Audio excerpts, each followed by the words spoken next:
Hello everyone, I hope and pray that you are fine wherever you are. It is around 2:30 a.m. Kenyan time, and I saw it possible to discuss something before I retire to bed. Now, for those who follow my videos and for those who watch my videos, I know now you have the information that I support African independence and I support African sovereignty. On July 7th, 2023, I posted a video with the title Not Yet Independence for Africa. And in this video, I emphasized the fact that African countries claim to be independent, African countries claim to be sovereign, but in real sense, they are not sovereign. I used several examples. I used an example of Kenya. I used an example of Uganda. I used an example of countries in Central Africa, including Mali, Burkina Faso, Central African Republic, Congo. I said that most African countries have delegated their duties to foreign governments. I used an example of Mali, which has delegated its security duties, administrative duties to the Wagner Group.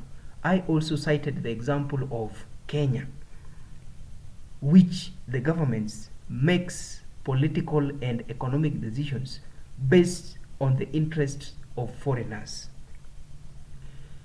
In most of my videos, I have always opined that African countries must be very careful when cooperating with foreigners.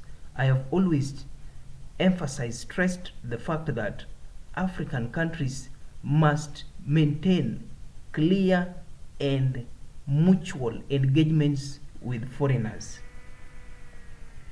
I was basing my arguments on the supports and statements of our founding fathers, who emphasized the need for African unity, and they also noted the need for African governments and African leaders to carefully engage with foreigners. I want to say, and I want to argue, that African countries are ready to be recolonized. And I must stress that today, my country Kenya is on the verge of being recolonized. Remember, when I was talking about the recolonization of Africa in one of my videos, I said that one of the possible areas that African countries will be recolonized currently or in the future is through economics.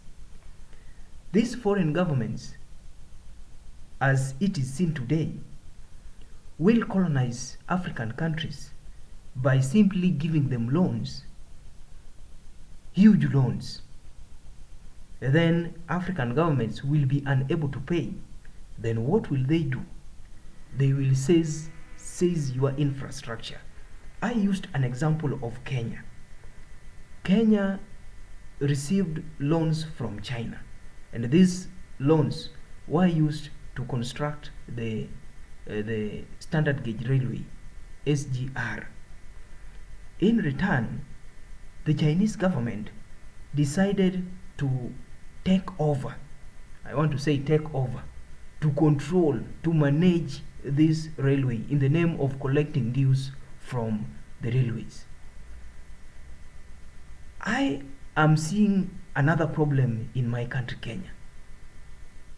The current administration, the current government, and the current leadership has allowed the IMF, International Monetary Fund, exclusive control over the political and economic decisions made in the country.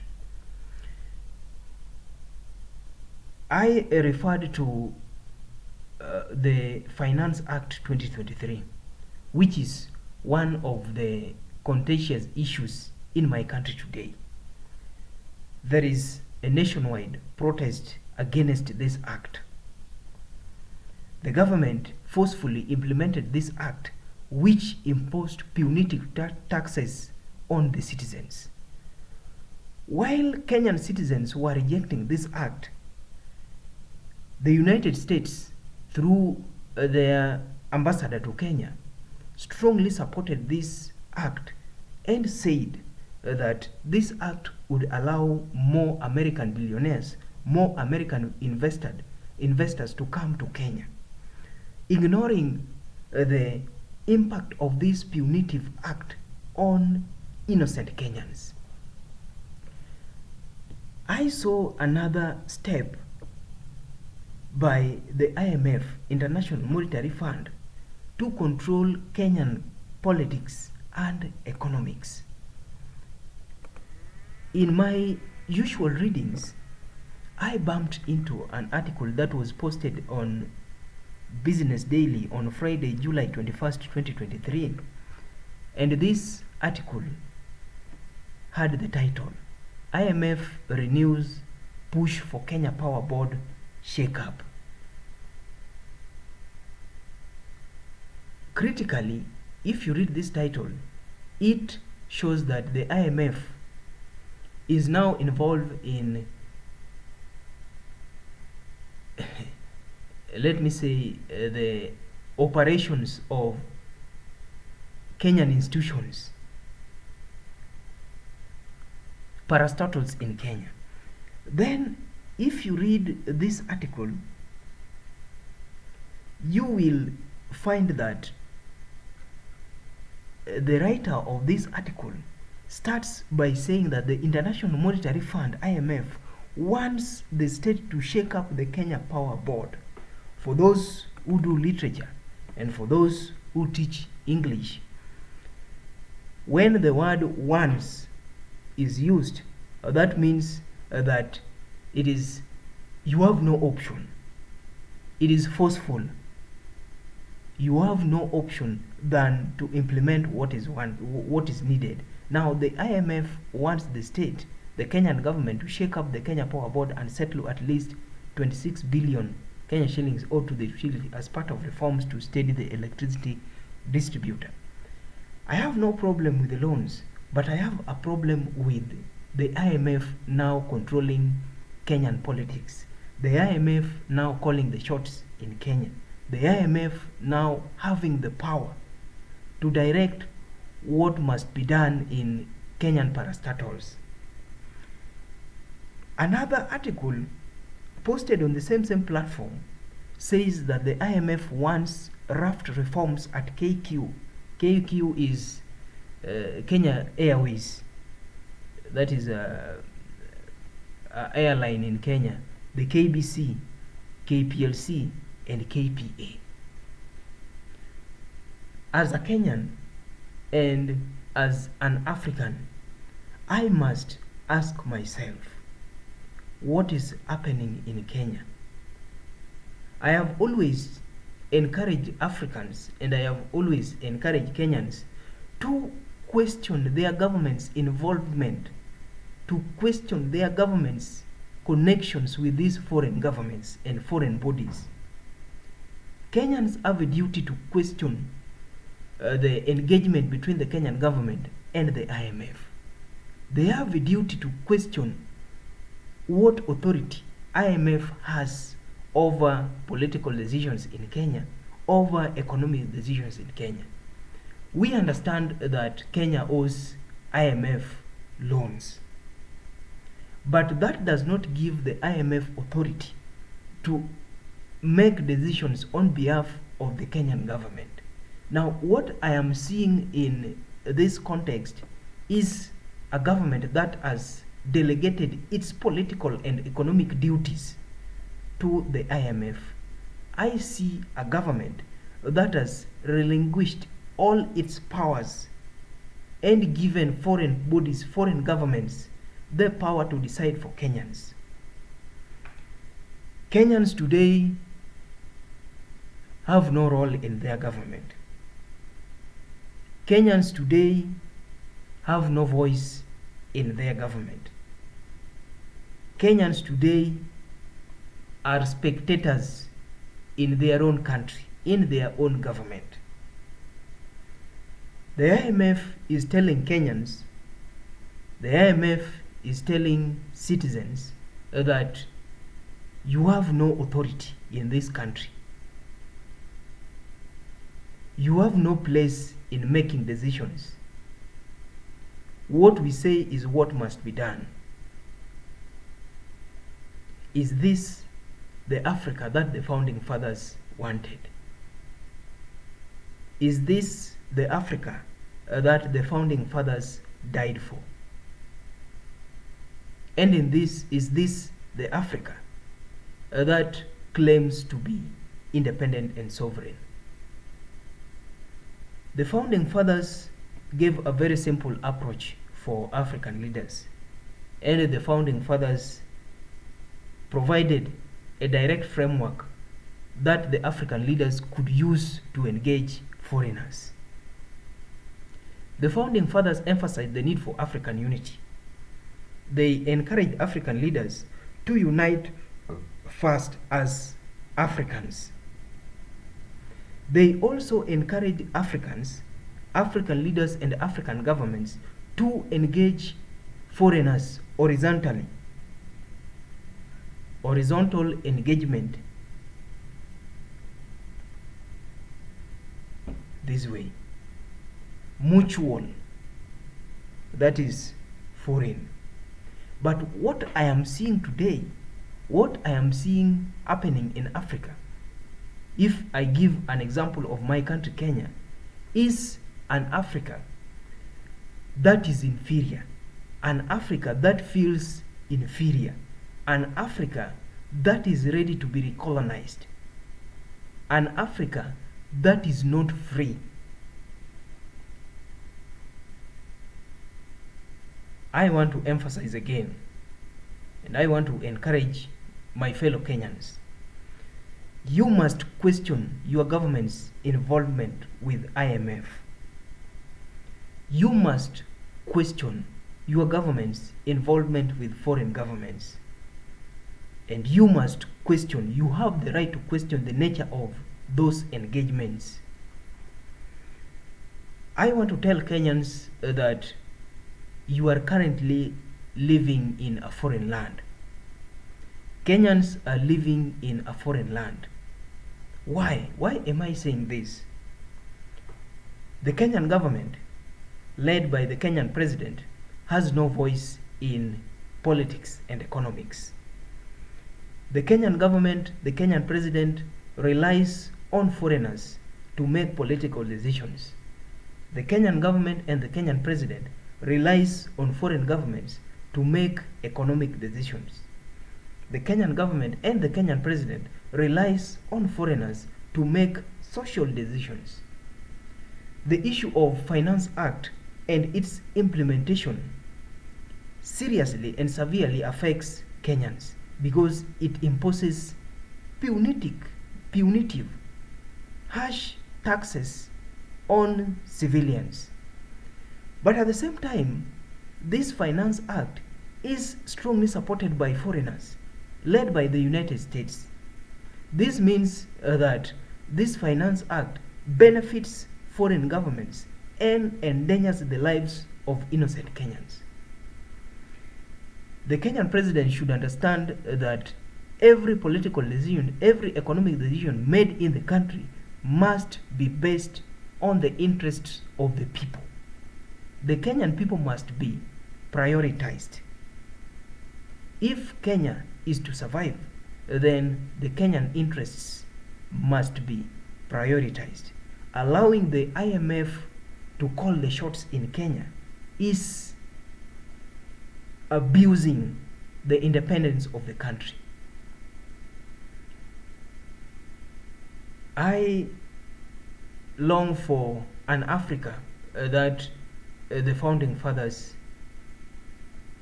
foresaw. And I long for an Africa that is free. I long for an Africa that is capable of making its own decisions.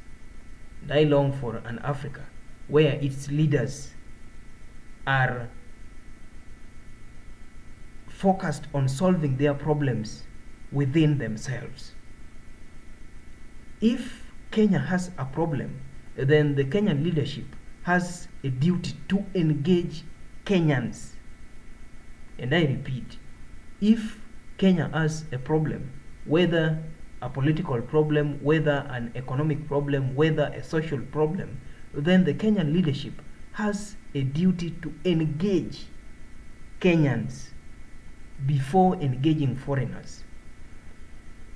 Allowing foreign governments to take the lead in political and economic decisions deprives the citizens their responsibility.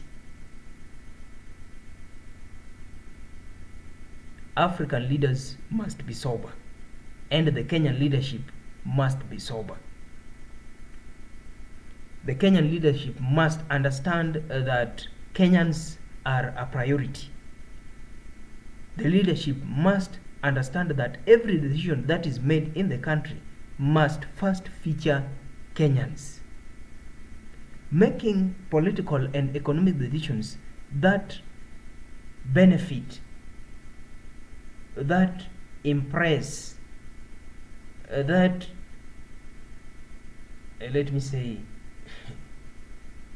that impress foreigners at the expense of suffering civilians, that is immoral.